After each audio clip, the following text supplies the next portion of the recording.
જોહાર, જય આદિવાસી। સૌપ્રથમ એક વાત કરું કે અમને અંકલેશ્વરમાં પણ કેસ કરવામાં આવ્યો હતો, બરાબર। અમે આદિવાસી સમાજ એ આદિકાળથી લાગણીશીલ છે, એટલા માટે એની એક વાઇફ હતી, એનું 4 મહિનાનું બાળક હતું, એના લીધે અમારી આંખમાંથી આંસુ આવ્યા હતા। અમે તમામ આદિવાસી સમાજના યુવાનો એ સ્થળ પર હતા। અને બીજી વાત ચોખ્ખીને ચટ વાત કરવા જઈ રહ્યો છું, મેં આદિવાસી છું એટલે કોઈના બાપથી બીતો નથી। ત્યાં કઈ ભાજપ, કોંગ્રેસ કે આમ પાર્ટીના નેતા ન હતા।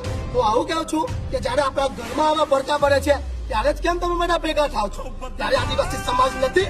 હું આવું કહું છું કે ભાજપમાં આદિવાસી હોય, કોંગ્રેસમાં આદિવાસી હોય કે આમ પાર્ટીમાં આદિવાસી હોય, અમે તમામ આદિવાસી સમાજની સાથે ચાલવા વાળા લોકો છે। અને ખરેખર જો ભવિષ્યમાં આદિવાસી પર કઈ આંચ આવશે તો કોઈ પાર્ટીના ઝંડા અમે આ ભીલ પ્રદેશમાં નહીં રહેવા દઈએ। અમે આદિવાસી સમાજ એમની બેન દીકરીઓને જોઈ અને એમને માફ કરી છે, ત્યાર પછી આગળ ને આગળ આવા લોકો પેદા થાય છે। હું એટલું જ કહેવા માંગુ છું કે આદિવાસી સમાજ આ દેશનો માલિક છે।